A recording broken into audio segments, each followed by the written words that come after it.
the first thing I wanted to react to, I think, when did I watch it? I think over the weekend. I think I may have watched it on either, I guess it must have been Monday. No, it wasn't Monday.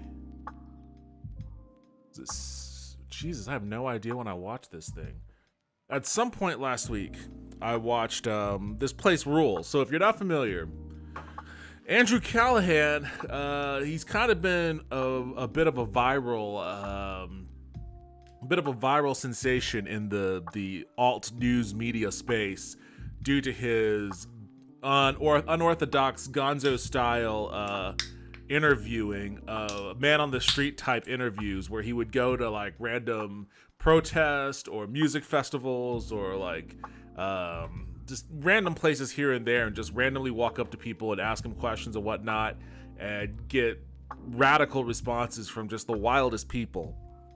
And, you know, it was always interesting. And like I said, he went viral several times. He popped off.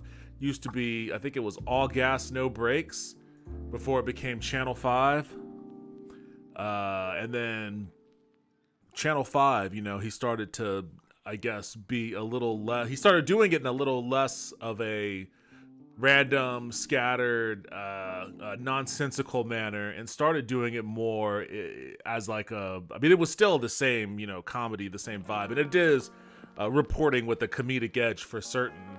But I felt like on Channel 5, it started doing a little bit more serious stuff as well. He did the documentary, This Place Rules, which documents his experience covering the January 6th insurrection. Came out on HBO Max not too long ago. I finally had a chance to sit down and watch it, and it actually is really awesome. If you haven't seen it yet, go watch it. It's definitely worth it. Funny moments and serious moments all throughout. And it's actually a really awesome next step in like his development, the development of his voice, his style, you know, and his stature, which is only kind of validated by the fact that now he's doing these interviews with places like NPR. Like a year ago or so, the idea of NPR interviewing Andrew Callaghan would have been somewhat amusing to me.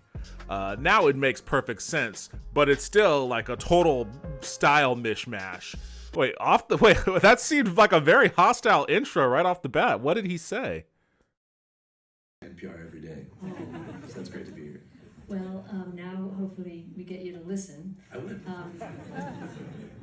But it is a big deal to go from, you know, getting drunken people to say that they slept with their cousins, to doing a film on one of the most important days in American history. So, oh, geez. God. All right. Now we already know where she's coming from. Off, you know. One of the most important. Honestly, it wasn't that important. January 6th wasn't that important. It was annoying for certain. And it was interesting. It was an interesting day, but it wasn't super important. It wasn't that consequential. And ultimately, nothing is going to come of the things that happened on January 6th. There aren't going to be any radical alterations in our policy making or even in our security. In fact, security has gotten much more lax at the Capitol. You know, they're taking away the metal detectors and shit. So I guess, you know, you could say that that's a change. But other than that, there really isn't going to be anything of any real consequence as a result of January 6th. It was just a really fucked up moment in time. And now everyone has moved on, I guess, except for people on NPR. In Australia, we don't have HBO, but I've been following his stuff for a while. Hopefully releases here soon. She is definitely a corporate liberal. Yeah, I mean, NPR, that's all NPR is. They're corporate neo-libs, which for the uninitiated, that could be a soft entry point into, you know, something a little bit more palatable than, you know, hardline right-wingers, but it's still pretty annoying. So I don't really film people who aren't already filming themselves. Well, and this idea, you know, that is a fight. I guess my next question is, and I do want to get to some of these incredible moments like the QAnon family, but what is on her wrist? There's a it's her mask. That's funny. You know, we constantly see these insurrectionists. That's funny. That's like that is so symbolic. Not just that the election was false, but you know that Democrats rape babies and then eat them.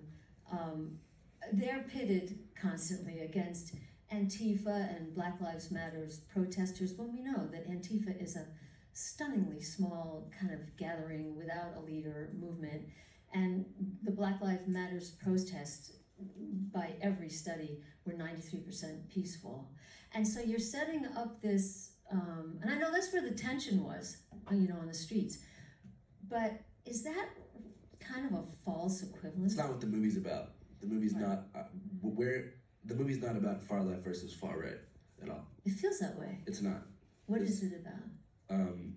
Well, first of all, it's about media echo chambers. How people got radicalized and forced into tight digital echo chambers before the Capitol riot. But there's not much really Antifa featured in here. There's some centrist protesters. There's some anarchists featured, but it's not really about that. And yeah. Well, What part made you feel that way? just that I kept seeing it, Antifa and all the alt-right, colliding into each other when we just know. Well, oops, I didn't mean to skip ahead. Actually figure out what's on their mind. Number. Yeah. And 30. So to her, like to the point that she's trying to make, like there are elements in the documentary where he does, like much of the documentary he's following right wingers, but there are parts where he showcases like Antifa protesters, BLM protesters. I guess there were some more centrist protesters at a few points, and just the simple act of showing them does not mean that he's positing it in a versus sort of capacity, because it's important to understand the context of everything else that's happening around these radical social movements.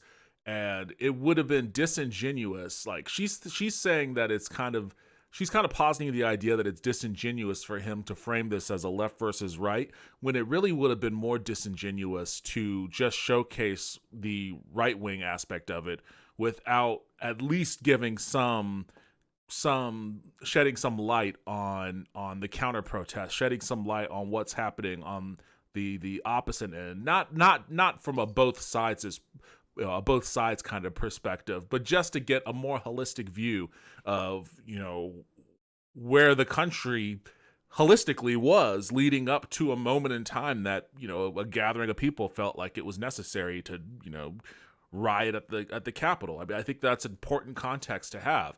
It's important context to understand, the racial aspect to it. It's important to understand, just how normalized for a while, at least, mass protests in the streets were during 2020, during the George Floyd protest, during the anti-lockdown protests, the anti-masking protest, and then how that kind of converged into a more amorphous political protest, or I guess maybe that's not the right word. Maybe a bit more of a vague political protest. Like, I think it was appropriate for him to show those aspects of how society was functioning outside of just the right wing echo chamber, because there are other echo chambers that he's talking about here. Really, he doesn't go into it that deeply. And if you want to have a criticism of the movie from that perspective, I think that it would have been a little bit more interesting to go into that aspect a little bit more. There was a part in the movie where he talks to this group of black people who are talking about how they were being blamed for burning down a Wendy's in Atlanta after, oh man, I forget the guy's name. There was a dude who was asleep in his car at a Wendy's, and the cops rolled up, and he tried to get away. Like, he woke up with cops in his face, and he tried to, it got into a scuffle. Ended up trying to run. They shot him, and there was a protest over it that it resulted in a Wendy's being burned down. They were talking about how they were being blamed for the Wendy's being burned down, when they claimed that it was actually like a white woman that did it. And, they didn't want that to happen in their neighborhood. And, they're talking about, how they don't really care about the political process because it isn't gonna change things for them regardless of who's elected, et cetera, et cetera. And to me, there was something interesting in the kind of nihilistic view of someone who is living a life in that kind of destitution and how that compares to the nihilism that just radical conspiracy theorists believe in, because the source the source of it is the same. Like the root is essentially the same. And it's like, how do you go to these two wild different divergences from the same source? And I don't think many people disagree with what they perceive as being the physical manifestation of that source, right? Which, for all intents and purposes, was the Capitol that they rioted on. And I've gotten into arguments with people about January 6th, in so much as saying, from my personal opinion, like, I don't really care that they rioted on the Capitol. I don't like what they rioted for. I thought that what they were, the idea that they were rioting for a stolen election and all this weird QAnon nonsense, I thought that was stupid as hell. Like, if you're gonna storm the Capitol, make sure you do it for the right reasons, was my basic, takeaway on that. But, I guess that's a debate for another time. It's show and tell. He isn't fabricating situations, etc. That too. It is also like, from a showman, from a magician point of view, from a sleight of hand kind of point of view, it's also a filmmaking trick where it's like, okay, obviously I'm coming at this with an angle that paints this contingent of people in a bad light, but I'm gonna show the other side too. I've got to at least, I've got to do a little bit of rope and dope by showing, the anarchist and the wacky blue-haired liberals and the centrist saying cringy stuff. I'll show a little bit of that. The interview with the Biden woman and all the weird stuff she was saying. I gotta show some of that, in order to, like, lure people in, disarm them a little bit, and then hit them with the real meat, the real point of the documentary. Like, there's some of that going on there too, to be honest with it. I think that's what this movie's mostly about, is following the right wing. I think following the fringe left would be a separate thing. But the point is that most conservatives, especially during that time, believed the election was stolen. Whereas Antifa, or the radical left, if you want to call it, is a very small portion of what you would consider liberal. But the problem is... You should say that. Yeah, what I'm kind of framing is that right-wing media... they used Antifa as the ultimate straw man. Like, Tucker Carlson referred to Antifa as paramilitary groups of Joe Biden voters. Whereas MSNBC, I'm not even going to name anybody, but I'm just going to say centrist liberal media wants to make it seem like they don't exist and like all the protests were peaceful. But my question is, what's the problem with non-peaceful protests? Why the constant emphasis on the protests were mostly peaceful? Why not talk to the people involved in the non-peaceful protests and actually figure out what's on their mind, as opposed to try to categorize everything as completely peaceful to prove a political point? Because the anger and the tension was there. So no, I don't think the movie is trying to frame Antifa versus the Proud Boys at all. I think it's more of it's following I think my movie follows a conglomerate of InfoWars subscribers, Oath Keepers, 3%ers, Proud Boys, and general QAnon lore followers, and it shows them mobilizing in public, and the people that show up to confront them in public are anti-fascist protesters.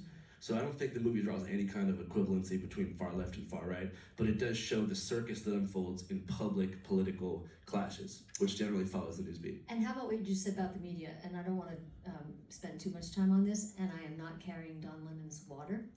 Oh, God. Well, I mean, she mentioned him by name. Both, you call it the left, I call it mainstream media, in deference to my progressive... I call it liberal media.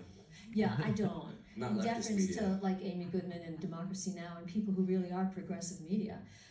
Mainstream media, and then there's... Well, at least she recognizes that there's there's a value there in her recognizing that, like, Democracy Now!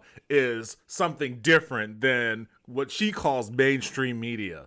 Because I think that Andrew Callaghan and this woman are saying the same thing. She recognizes that the word liberal has been tarnished. He recognizes that it's been tarnished and is using it in that mechanism, but they both just basically mean corporatists. They're both talking about corporatists, in which she calls out Amy Goodman and Democracy Now! She's basically saying, these are the guys who aren't corporatists. It's kind of a funny little tell there. I don't know if that was her intention. I kind of feel like she kind of stumbled into that, but I'll at least give her some kudos for calling out Democracy Now! In that capacity. Democracy Now! Is very good. Donate to them if you can.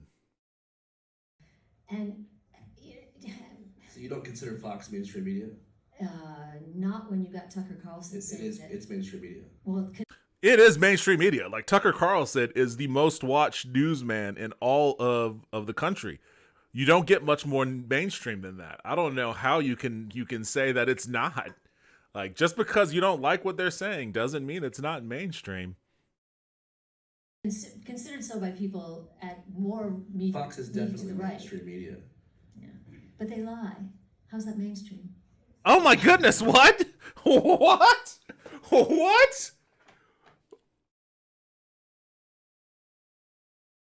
Mainstream media. Yeah, but they lie. How's that mainstream?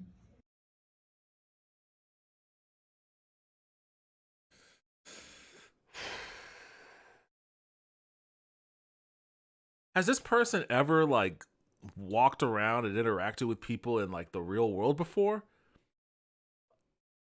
How is that a question that somebody that has like a broadcast news show, how is that a question that they ask with a straight face? Like that is the straightest face I've ever seen. And she just said, but they lie. How's that mainstream? I don't think there's anything more mainstream in America right now than fucking lying to a motherfucker about anything. About anything. Like lying is the most mainstream thing you could do. And especially lying to make a profit, you know? Like lying to make a profit is the backbone of our economy. Like, and that's what Fox News has been all about. From moment one. I know, Suki. That's what I'm trying to say. Like, that's crazy that she would actually say that with a straight face. I think her audience even kind of was taken aback by that a bit. What's up? I'm not doing anything up here. I'm not doing anything. I just gave you a treat. I'll give you one a little bit later. She thinks liberal media doesn't spin things. They haven't shut up about Trump and January 6th. How about talk about policies that will help us, not all this culture war shit. Yeah, January 6th is definitely the liberal version of like some culture war shenanigans that they can harp on. It's the liberal version of, I guess, what, trans athletes or whatever they were talking about on the right. I tend to ignore a lot of their shit because, you know, paying attention to it so strictly will only piss me off. So part of the problem I have with left alternative media on YouTube and shit, so much of those dudes spend so much time just reacting to, you know, Fox News or Ben Shapiro or Steven Crowder or God knows who else. And it's like, okay. And just as a quick aside, like whenever I hear left media talkers talk about how, you know, they're being suppressed on YouTube and they're not getting anywhere near the number of views or follows or blah, blah, blah. And it's like, okay, that's true. That is true to a degree. But you don't help yourself when all of your videos are about, you know, reacting to Ben Shapiro or reacting to Tucker Carlson or reacting to Steven Crowder or reacting to this person, reacting to that person. And so then what you end up with is you have all of those dudes who have millions of marketing dollars behind them that are juicing them up in the algorithms artificially. And then on the other side, you have all of your guys who are also juicing those dudes up in the algorithm because all your titles of all your videos and all your thumbnails feature those guys just as much as their videos feature them. So it's like, yeah, you're kind of doing their work for them. And maybe you're getting, you know, some clicks and subs and stuff, you know, by people that, you know, want to listen to your message. But for people that have no idea who the fuck you are and barely have an idea who the fuck those other guys are, all you're doing is just, you know, doubling down on their own ad spin. So yeah, it's a bummer that so much left media is just, you know, now I don't want to say it's not really regurgitating their message, but it's definitely doubling up on their visibility.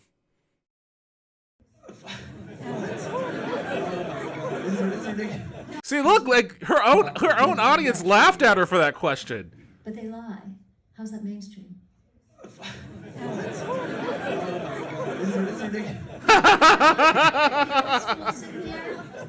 But if I lie on NPR, knowingly lie on NPR, I detonate. It's not about truth versus lies. It's about punditry versus reporting. So if you turn on any mainstream media news, first of all, mainstream media is cable news. So that includes Fox and includes the other ones you said. And if you turn it on, it's pretty much 24 hours a day, not reporters, but pundits yelling at each other and talking heads. They're basically engineered to piss off the viewer, and they organize that sort of verbal sparring all the time. Do you know, though, that, first of all, I apologize because I said they lie, and, you know, I have a lot of respect for some Fox reporters. I'm talking about the night. That's not the takeaway from what you just said. The evening pundits. But there are some, I know you sigh, I hear you. Andrew is in pain from this interview. He is in pain from this interview. Look at him. Watch. But there are some, I know you sigh, I hear you. There are some of us in what I call mainstream media who actually think that, as opposed to, what you just said, setting up this divide, that mainstream media actually waited way too long to report on the Alex Jones of the world and Mark Levin's. The people behind. She said Mark Levin, not Mark this of divide that we're Events, seeing just right to now. correct the I subtitles. just don't see the equivalency. I'm not drawing an equivalency. I'm saying the mainstream media echo chamber stokes culture wars and fears and division to sell ads to their sponsors because they're corporate backed. It's just how it works. What? I'm sure you can turn on TV right now and you can see they're all doing the same thing. Yeah. But what's more valid is obviously I have opinions about that, but you know. Yeah, well, they have to pay the bills. 1-800-909-9287. What did you want to get from Alex Jones? Interviews about his plans to storm the Capitol. Interviews about what he meant by 1776, meaning Americans had to defend democracy by any means necessary. An explanation of how his business model worked and what he thought about America at the time before the Capitol riot. Yeah. The drinking with him while he lifted weights. I'm serious. I mean, you know, this is. So there was, and this is the clip that I saw on Twitter that made me go, man, I need to watch this to see what the fuck was going on here. The clip that she's talking about, there was a part in the movie where he's talking to Alex Jones, and then at some point they end up shirtless in his weight room and they're bench pressing, and as they're doing reps on the bench, the other, whoever is spotting, is like pouring a bottle of whiskey or whatever down the other person's mouth. Pretty silly stuff. I mean, it's all gas, no brakes, you know, to a T.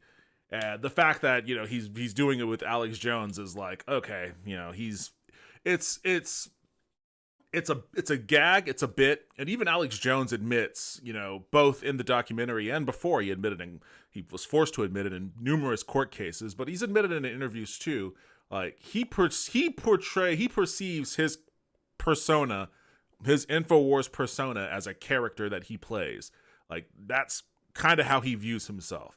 And it seemed to me like that moment was, you know, more of that. It was more of the performative side of Alex Jones. And maybe I got the sense that he did it not just because it was funny, you know, and, you know, he wanted that type of comedy in the documentary, but also because it is a little disarming. It's a little disarming. And Alex Jones, kind of surprised he even agreed to talk to Andrew Callaghan, to be perfectly honest. But, you know, he also knows that, you know, he can be held very responsible for a lot of the stoking up of the insurrectionist that he was doing leading up to, you know, the storming of the Capitol. And I think he knows that it is in his best interest to downplay his role in all of that, to roll back, you know, a lot of the incendiary things that he had said, to try to pass it off as,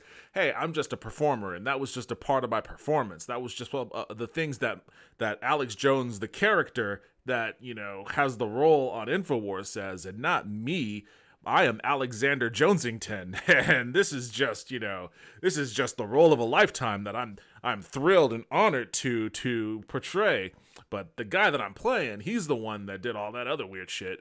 I get the sense that part of that scene was playing up the performance elements, and I also think that it was just trying to disarm Alex Jones that he can, in a moment of comfort, slip up and say something a little bit more damning. That's my vibe from it. But even if that wasn't the vibe, it's really not anything to like get super bent out of shape about, in my opinion. He lifted weights. Alex Jones is a deplorable scumbag. That's not a defense of Alex Jones. Hated that dude ever since I moved to Austin because he broadcast outside of Round Rock, I believe. And it's never been good. It's never been good with any sort of interactions with a lot of the people that are devotees of his trade, of his craft. I'm serious. I mean, this is one of the most despicable Americans in our history. How do you think I agree with that statement. Parents would feel about? You're asking me? Yes. Well, the lawyer Mark Banks, who represented most of the Sandy Hook families, loved the scene. He told me that he thought the film was great. Why did you? It's just a really pointed negative question that you just asked me. Yeah, maybe it is. But you can take that. No, it's just sort of like accusatory. It's putting me in like a bad vibe. Why did I do it? Well, I don't know. Why did you do it? I'm curious. There's certain surreal moments that just happen when you're filming something like this that you would feel remiss to not put in the final cut of your movie. Like, but why did it happen? I'm just curious. What happened? He asked me if I wanted to see his gym. Okay, we got to the gym. He took his shirt off, started lifting weights. He asked me if I wanted to try. So, well, of course you say yes. That's in accordance with the traditional standard and No, I pillars think of that's really journalism. interesting. Sure, I'll do it. I find that interesting how that happened. I mean, obviously that's how that happened. That's a part of what makes Andrew Callaghan his work so appealing, is the fact that he's a yes and he's a yes and journalist. Like, he isn't like, oh wait, my thing is on a different view. What was that? Poxborn has resubscribed. Thank you, Poxborn. I appreciate that. Thanks. And what's up? Happy New Year. Haven't seen you around in a while. Hope you had a great holiday. A part of Callahan's appeal is he is a yes and what I mean when I say yes and it's a precept of improv comedy. The idea that when you're in an improv scene with a partner or a group of people, you always say yes and. You don't ever deny someone's contribution to a scene. So someone's like, I'm at the butcher and I'm gonna get me a slab of meat, and like you're next, and then they throw it to you. Like, you don't say, actually we're at the car wash and no, because then the vibes get off, the whole scene gets disjointed, the person you're working with starts to become a little bit antagonistic towards you because they feel like you rejected their idea, which you did if you do that. So like the whole idea is yes and, like, okay, I recognize your contribution, I accept it, and I'm going to build on top of it. And then that's when you start to vibe with your improv partners. That's when you start to and when you get comfortable with them and you do that enough, then yeah, that's when you get really good at just, riffing off the top of your head and creating great scenes out of nothing. And then that's when people get comfortable with you. That's how you get comfortable, in scenes when you act with people, whether you're acting in a movie or on stage in improv. And it is disarming. It's also a mechanism with which you disarm people with. When you show that you're willing, they toss something out at you and you're willing to accept it, take it in, and just roll with it, then they're going to be a hell of a lot more receptive to what you toss at them. You yes and their thing, they're going to be more likely to yes and your thing. And if you're a journalist that's trying to get something out of someone, that's a pretty nice arrow to have in your quiver there. So he is a yes and journalist in that capacity, in that if Alex Jones shows him his gym, of course, like, Alex Jones always takes his shirt off. That's just the thing he does. Of course he's going to take his shirt off. Why wouldn't he? He's a maniac. So of course he's going to take his shirt off at the gym. He's going to start lifting weights. And if he says you want to get in on this, You yes and you go, yeah, sure, no problem, man. Take your shirt off. Go down there, start lifting, do all the crazy shit that he wants you to do, but within legal bounds. And you end up with a guy you're going to interview who is more susceptible to tossing things out at you. He feels good about it, rather than going into an interview at a hostile and antagonistic sort of way. Like a great example, the question that she asked that led to this moment where Callaghan himself is like, you just came at me with some accusatory stuff and now my vibes are off. Like he's literally explaining, through her own example, why he did what he did with Alex Jones, rather than how she approached him. It's an interesting dichotomy watching this interview talking about the opposite of this interview. Happy New Year to you too. Thank you. I appreciate that. Good start to New Year so far. His interview on Fear and with Hasanabi, don't agree with everything he does, is a good one that goes a bit deeper into why he showed things, the choices he makes. I'll have to watch that. Or listen to it. I don't know. I've never listened to that podcast, but I do watch Hassan stream every now and then. And, I know he's buddies with Callaghan. I think that's how I was introduced to Callaghan. Like during the pandemic, I think Hassan was reacting to All Gas No Brakes, and I was like, what the fuck is this? So I'll have to check that out. But yeah, I mean, I think he's a great interviewer for that reason. Like being a yes and interviewer, like being willing to take whatever concept the crazy ass dude across from you is throwing at you and just absorb it and run with it. Like he did that when I think one of the things he did during the COVID year, he went to South Beach and like it was just people just partying like maniacs. And this was like in the middle of the pandemic. There were no vaccines, no anything. Everyone's just raw dogging COVID. You get it, you just got it. There's no treatments, no pills, nothing. The concept of ivermectin or hydroxychloroquine, all of that stuff didn't even exist. Like it was that early on in the pandemic and people were just partying. He was down there in Florida and he was there. I think he had a mask on. Nobody else around him had one on. But like, they would still be like, "Hey, why don't you get it on this? Why don't you do that?" He would jump. He would do it. Like, question the you can question the intelligence of those decisions. But if nothing else, it certainly made those videos a hell of a lot more entertaining. And it made those people ingratiated to him. He wasn't going up there. He may have been wearing a mask, but he wasn't wagging his finger in anyone's face. So, I mean, that has value, especially as an interviewer that's trying to get close to people, that's trying to pull some information out of people. That has a lot of value. The family, the QAnon family. Did you meet them there in that first scene? Did you meet them at the protest? What you saw was me first meeting them. And then so what happened? How did you... That family was depressing. That QAnon family was depressing. How did you speak to them at home? What happened? I mean, I feel like when you talk to people and just keep an open mind and really let people speak and ask them why they're there and what's on their mind, these doors kind of open. So I was there, and I'd never seen someone so young at a rally like this, particularly holding a megaphone and being encouraged by his father to yell about, the Clinton blackmail pedophile rings or whatever. So I basically just got the dad's number, went to their house, and interviewed the kids. This young man, he's rattling off QAnon conspiracy theories like they're baseball stats. Yeah, that scene was rough, but like honestly, when I saw that, what came to mind to me, controversial statement here, it just reminded me a lot of just like being a kid whose parents forced them to go to church, and I would go to church and I would know what to say. I had no fucking idea what any of it meant.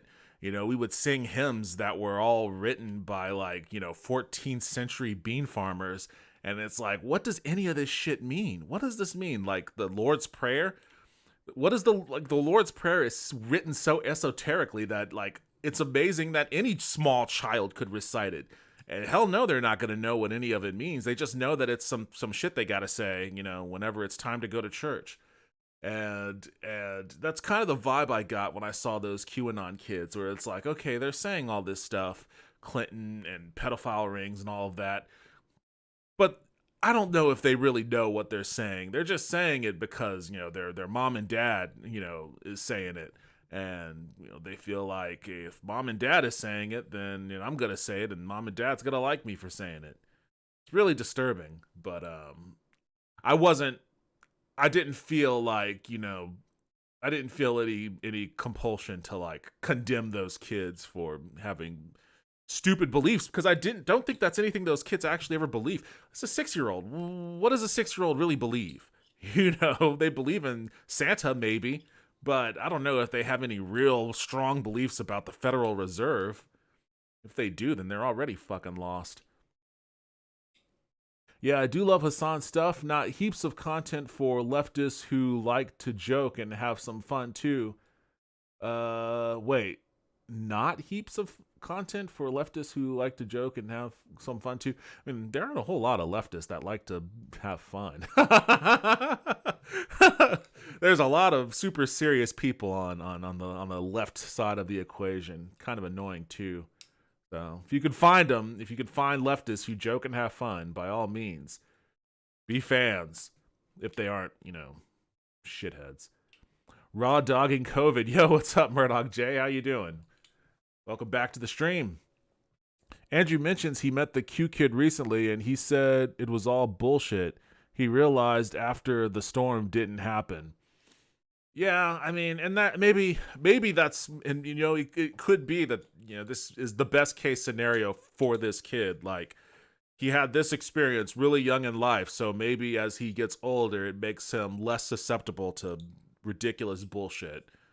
I hope. I can only hope that that's the trajectory that he's on now. Just remember when you were duped as a child and then humiliated in a in a nationally broadcast documentary. What are you thinking when that's happening? What do you mean? I mean, as you said, you'd never heard something like that. Definitely, it's concerning, for sure. Makes me worry about the future of the family and how many other kids are in that same boat. It makes me hope that parents who feel that way don't homeschool their kids and allow their kids to be exposed to a diversity of ideas. Oh, those parents who feel that way specifically homeschool their kids. And just maybe don't get their kids super involved in politics and let them make their own decisions. I couldn't help but juxtapose that little kid with your nephew, was it? Yeah, Roman, my nephew. And I felt bad for the little kid too, For Roman? No. He's having the time of his life. No, the comparison was pretty amazing. And when you saw the kid again, did you go back? I mean, was this, how much time later was that? I met up with the family about 3 months after the Capitol riot to kind of figure out where they were at. And spoiler alert, I'm going to tell you guys what they said. I know you guys just saw it. It was interesting because the kid was very much like, oh, the storm didn't happen. And the storm was supposed to be a mass arrest event where Trump would mobilize the military and arrest the members of the deep state, like Clinton, Soros, all that.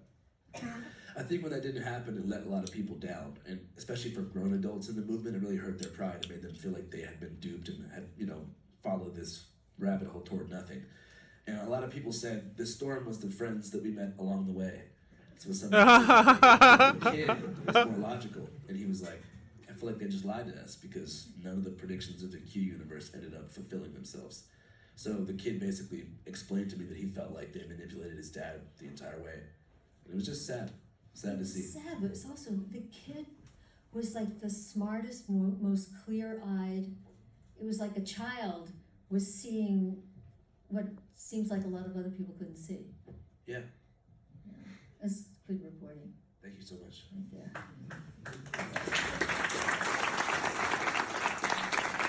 By the way, does everyone know who Jerry Springer is? Or is like, I'm so dating myself? Okay, so the purpose of the scene is it's a double-edged sword because most young people my age are not engaged in politics. So they're not going to want to watch a movie that is specifically about the Capitol riot. You were on their side. You were dancing on the stage. I don't know what that was in reference to. you know, have his has appearance at anyone the at a MAGA rally. told you they felt betrayed by you? Well, just to clarify, no one thinks that I'm on their side. Everyone that I was interviewing at these, different right-wing events, I wasn't lying to them and telling them that I was. I'm not a saying Trump you supporter. did, but they No, might I'm have saying, thought that, yeah. not really. I think that a lot of people felt like I've spoke with some conservatives and they felt like I didn't give enough credence to like voter fraud theories, which I've heard them all, and I haven't heard anything that makes any sense. So, like I said, I think a lot of people on the right wing, their pride got hurt after the Capitol riot. Especially because they no longer backed the blue at that point. I think that was a crucial lapse in character. Yeah, and maybe hurt again by, seeing it up on the screen, expecting a different outcome, Yeah.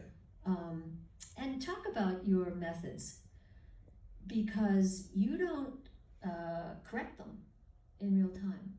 Yeah, it doesn't work. No, it doesn't work. Why would you? To slam dunk or belittle someone or catch them in a contradiction might be appealing to a more liberal viewer who just wants to demonize these people and make them feel as dumb as possible. But in reality, I actually am more curious about how they got there and how they were radicalized and what we can do to help people like that in the future, as opposed to slam dunking on someone for the benefit of my viewership. Is there... It's a solid take. Is there possibly another reason to do it? Because I can see someone seeing this film and...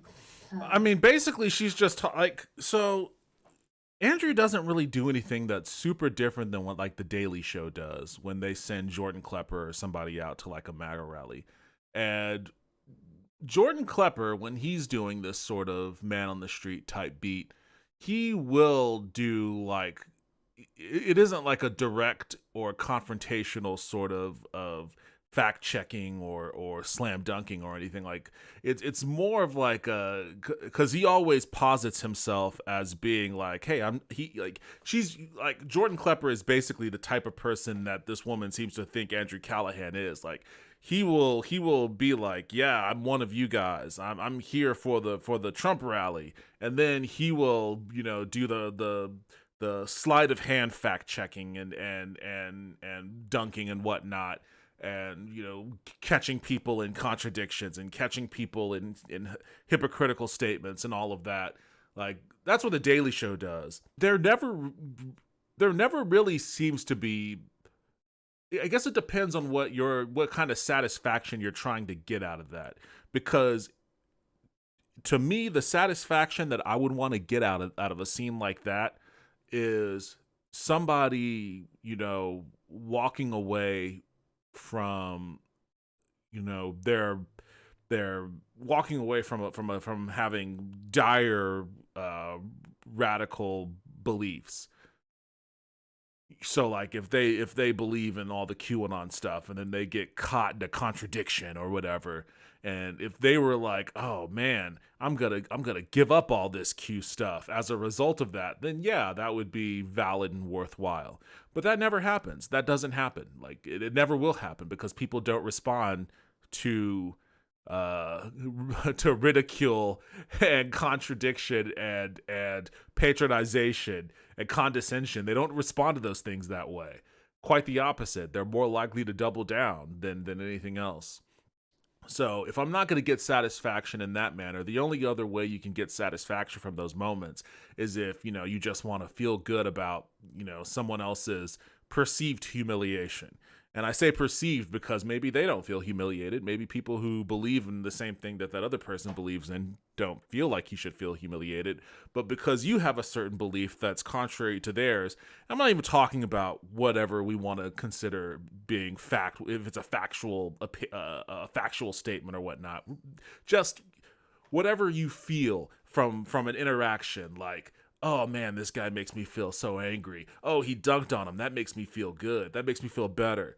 Like, that's not satisfaction for me. I don't ever get satisfaction from shit like that. And there is a moment, like, it's not to say that doesn't happen in this movie. There is a remarkably incredible moment in this movie where that happens. But I think in the context that it happens in this movie, it's towards the end of the film. I think that there is a lot of there's a lot of value in, and if he doesn't talk about it, they may talk about it later. If he doesn't talk about it, I'll explain it later. But what she's mentioning here, like, there isn't really any real substance to gain off of like fact checking people at a Trump rally or whatever, or fact checking people at a CPAC event. Like, there's no value in that. There's no value. They're already going to be antagonistic towards having their worldview challenged, you know. So you're not going to get anything out of it. They're just going to become more antagonistic, more hostile, more dug in, which is the opposite of the direction that you would want to go in. Believing it or having their thinking confirmed. Again, 40% of Americans think. Wait, you're saying believing the Stop the Steal conspiracy? Not just in this film, but in any film where a reporter doesn't, like Donnie, Donnie O'Sullivan. Kind of what you're saying is you think that someone could watch this movie and then become a Stop the Steal? No.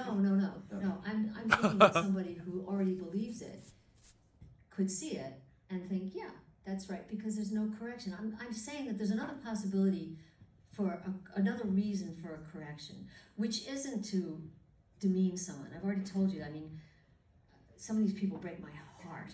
It's not about demeaning them. It's about just in the moment correcting it. Donnie O'Sullivan, CNN, who spends a lot of time with right-wingers, I think is a really nice way of saying, that's not true. And how do they feel about that organization? I'm saying they scream fake news every time they see a CNN group. But they were going to feel the same, but at least he has corrected the record. I'm just curious about your method. Yeah, this doesn't really work to get to the core of what someone is saying and why they're feeling that way. There is, I'm sure, a purpose for fact checkers, but I don't have the stats with me at all times, and I'm more curious about canvassing like broader radicalization strokes. Yeah. I can't get fired. We have no corporate backing. There's no one whispering in my ear telling me how I have to cover something. I have no limits as far as that. Is that what happened with your previous venture? Was it because you were told? All Gas No Brakes was more or less, taken away from me because I was focusing to cover political issues like the protests in Portland and Minneapolis, and Doing Things Media, the company that owned All Gas No Brakes, was trying to make me pivot back toward party content like college parties because they thought it was more marketable for their brand. Mm-hmm. That had a sting.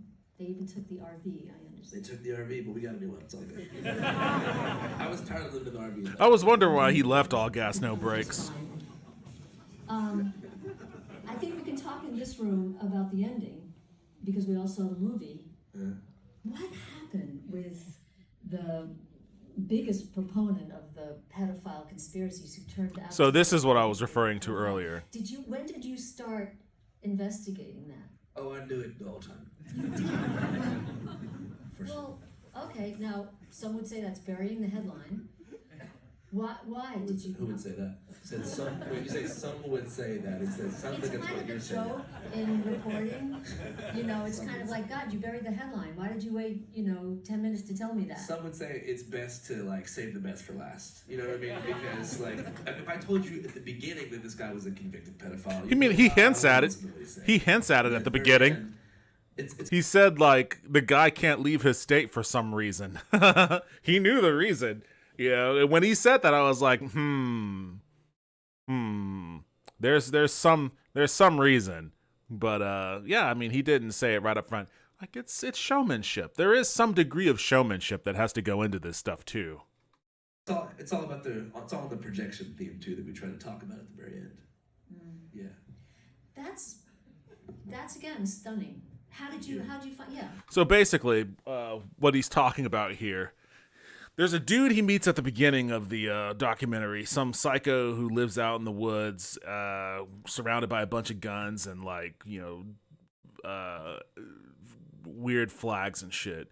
And he's prominent. I don't know if prominent's the right word, but he's big online for being like a huge Q person, and he's always talking about pedophile rings and shit like that. And he becomes a little bit of a runner in the documentary. Andrew goes back to him several times, and then after the climax of the movie, during I guess what you would call the denouement, if I can get fancy with it, he's at a diner with this guy and he's talking to him and he's basically showing him pictures of various prominent political figures or media figures. He shows him Oprah Winfrey and he goes pedophile, and he shows him Hillary Clinton, he goes pedophile. He shows him Joe Biden, and he's like, here's your first kind of giveaway that something weird is off with this dude. Well, not the first, but here's where you get a sense of where this is going as soon as he shows him Joe Biden, because he calls Joe Biden chomo, and Andrew is like, what? Wait, what is chomo? And the dude is like, it's a jailhouse term for child molester, and it's like, okay, dude, how do you know what jailhouse terms for that mean? This is suspicious. Like, if ever there were flags that should have been going off. Shortly after that, Callaghan pulls out a sheet of paper and is like, in May of 1998, you were arrested for, they list some, deplorable things he did to an underage person. And the dude, he didn't deny it. Well, he didn't outright deny it.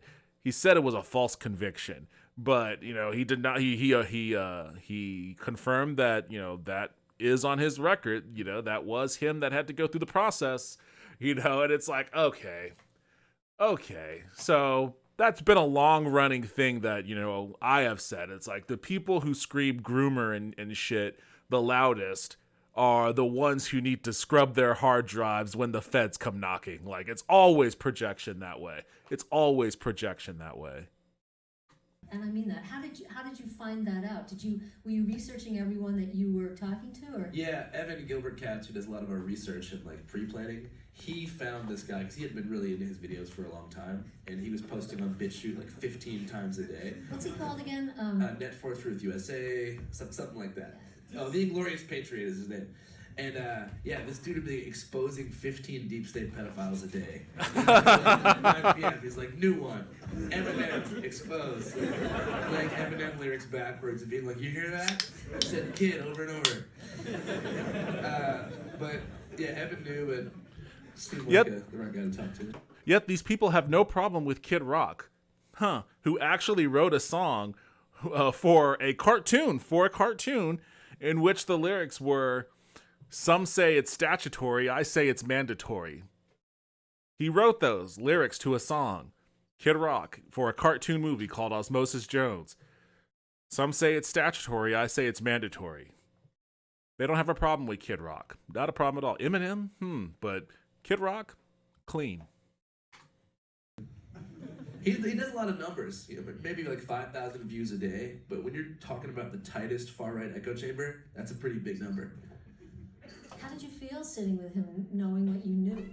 It's a pretty scary feeling, definitely that confrontation, Chris Hansen style scene that I filmed with him at the end. It's probably the scariest scene that I've filmed in my career reporting, because I'm not typically confrontational, but I had to do this part. He had a loaded gun on his waist, which he's not allowed to have that, being a registered sex offender and everything. So that was tough, for sure. I was scared.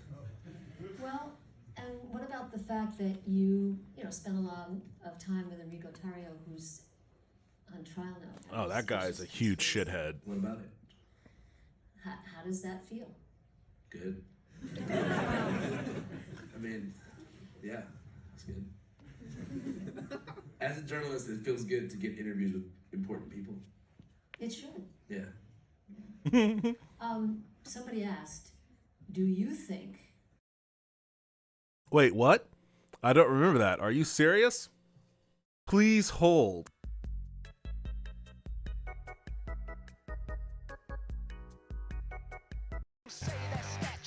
Here it is. There it is. Did you hear it? Murdoch J, did you hear that? One more time. One more time for the people in the back.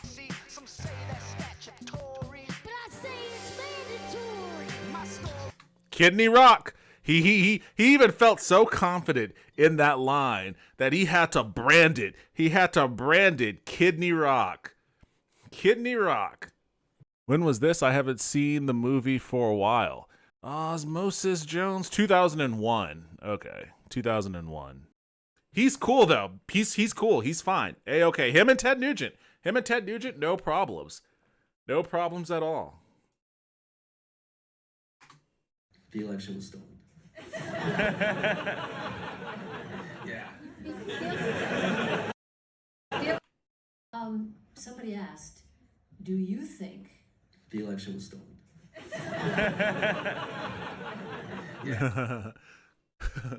They allowed this on a kids movie. It's PG-13, so still yes kids, still kids. PG-13, still a kids movie. Now that you guys know that little snippet of movie trivia, I want you to disseminate that out to as many people as you can. I want a lot of people to know that Kid Rock did say, what was the actual line? Some say that's statutory, but I say it's mandatory. Some say that's statutory, but I say that's mandatory. Make sure as many people as you know that that's a line that Kid Rock said in a children's cartoon. Let's see, first time chats from Zerks13. Welcome to the stream. I think you need to quote the full lyric there. It's a full lyric there as it is much worse. Is it really much worse? Young lady. Oh yeah, you're right. Oh, Jesus Christ. Oh God. Young lady. I don't even know if I want to say it. Like, yeah, you're right. Oh, jeez, it's right there on the screen. I just feel the need, since it's being projected on the stream too. These are not the thoughts of Chatter Zerks13. These are the official and authorized lyrics of a Kid Rock song, used in a children's cartoon. I guess I did too good of a job when I went to the spot.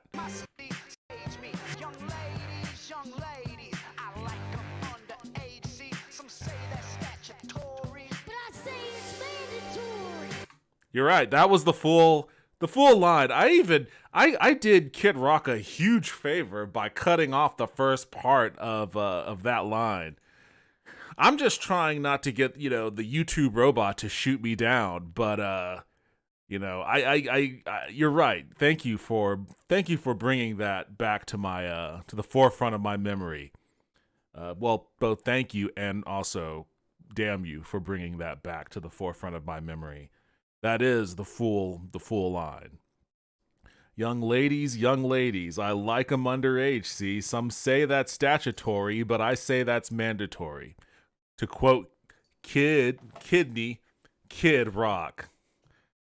Oh, boy. Just in case you had any doubt to the intention of that part of the song. Yeah. Brutal shit, man. I don't know how that got approved. Well, for a first-time chat, Zerks, you certainly brought it. Kudos to you on that. God damn. I feel like I need to give my stream a scrub now. Got to get a power washer and just wash this thing down. Get it back to being clean and sparkly. But remember, Kid Rock's cool. Him and Ted Nugent, they're perfectly fine. Eminem, not so much. Kid Rock, acceptable. It's not a particularly bad interview. Well, but it was an interesting one. It was more contentious than it needed to be, and it wasn't like it was contentious because, she was trying to get some kind of crazy point across. It was contentious because she just seemed naive about his intention. I guess maybe she has an understanding of what her perception of journalism should be. And his is so contrary to what her perception is that, she had no other mechanism with which to encounter this interview with him, but to try to square what he does against what she does or what she's familiar with. And, it just came off as seeming finger waggy. It's a great movie, though. This Place rules on HBO. Definitely watch it if you haven't. If you don't have access to it, I'm sure there's some way you can gain access to it through more nefarious means. There's always a way. If there's one thing I figured out, it's definitely a worthwhile viewing. When it first dropped, I was a little hesitant to watch it because I figured it was probably gonna. Even though I'm familiar with Andrew Callaghan, I know his stuff, always great, but I just figured that was just gonna bum me out. And there were parts of it that did bum me out. The Q family was a big bummer. but it actually is. It's a really good documentary. It's really well done, and it's actually it paints the lead up to the insurrection and the insurrection in a way that doesn't seem as bleak as you might initially feel it is. He talks to some dude who's like the guy identifies himself as a Christian fascist. Like that's how he identifies himself. He's like, yes, I am a Christian fascist, and blah blah blah. And he starts going off on this spiel about like the psycho things that he believes in, and Callaghan just interrupts him by just very briskly and bluntly asking him, "Do you ever feel like you've gone too far down the rabbit hole?" And the dude stops, and then he's like, and he basically just answers the question very honestly. He's like, he basically just says something to the effect of, yeah, but I've been too deep now, and I know this is probably going to end with me dead, but, this is what I'm doing, so full steam ahead. That's basically how he answered it, and it was like, huh, that's a fascinating. It seems like he wasn't even, it wasn't even like he was devoted to the ideology of being a Christian fascist. It almost just seemed like, well, I already invested so much time in this. I did all that training. I have my license in fascism already. To switch tracks now, like I'm 12 credits away from getting my fascist degree. Switching my majors now is going to be such a hassle, and I wasted all that time. I just need to finish this out so I can get the degree. That's kind of how it felt when he answered the question, and it really is like, man, I wonder how many more of these people kind of have such a slapdash sort of devotion to this ideology. Like they're all out on the streets, so they're at least motivated that much.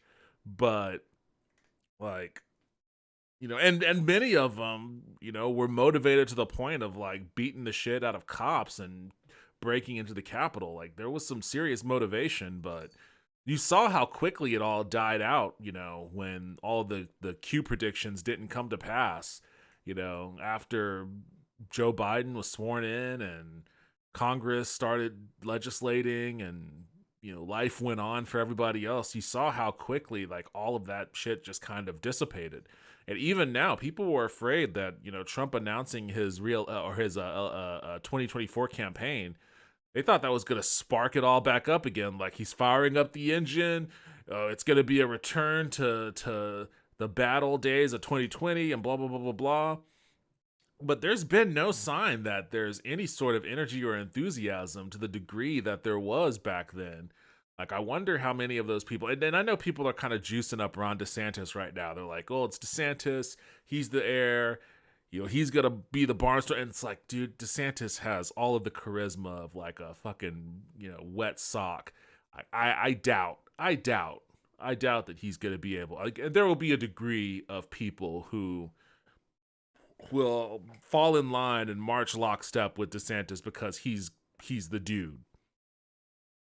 There's just going to be, and I was talking the other night with Shadow Knight about how there always just seems to be fighting on the left, and the right, there doesn't seem to be that much fighting.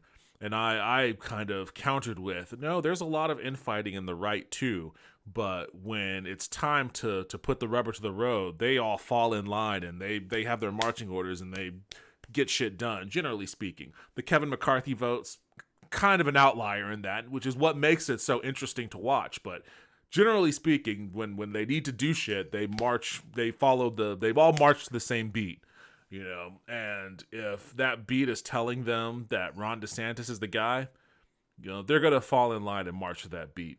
But I don't think he's going to be able to whip up the level of enthusiasm that Trump was able to, because he just doesn't have that charisma. He's lousy. He's pretty lousy at it, actually. He's not that much better than Jeb. So and Trump just lost his luster. Maybe he can get it back. I don't know. Maybe it's gonna take some rallies. Maybe it's gonna take some debates. I mean, that's really what does it for Trump, getting on the debate stage and then just lambasting these goons. That's really what did it for him. So maybe once they get back to the debate portion of the 2024 primary of the 2024 primaries, you'll see Trump, possibly barnstorming his way back into mainstream relevance. But for right now, all of that is just so tepid. And when I heard that dude's response, I was like, no wonder these guys kind of fell off after January 6th. Like, this guy's just feels like he's going through the motions. It really made me like realize that I don't want to call their movement toothless, because it's definitely not toothless. But it's kind of like the mirage that we all kind of fell for with respects to like the Russian military. When Russia was first starting to invade the Ukraine, we were like, oh no, Russia is just such a bigger country than Ukraine. They've got a bigger military and blah, blah, blah. They're a superpower. They're just going to stomp all over them. And then like, a year later at this point, like Ukraine has just been handing Russian soldiers their asses left and right, with way less soldiers and way less hardware. And it's like, okay, well, it's pretty clear now that, the Russian military has pretty much shown their ass on this invasion. They weren't, the huge, nuclear weapons aside, they aren't the huge threat that people thought they would be. And I'm kind of getting that same vibe from this like super far right QAnon contingent, where it's like, maybe they were paper tigers all along. I don't know. I would hope so. We'll see. We'll see as 2024 looms near. But that's keeping 2024 in mind. This Place Rules is definitely a timely and worthwhile viewing experience, and it's just fun. And Andrew Callaghan's awesome, so you should support him anyways. Hey everybody, thanks for watching the video. If you liked what you just saw, hit the like. If you want to see more, hit subscribe. I'd appreciate it if you did both. They would be very good for the channel and help me build the community here. If you have any kind of comments or opinions or anything like that, by all means drop them in the comments section below. I like engaging with y'all, want to do more of that, so thank you again and see you next time.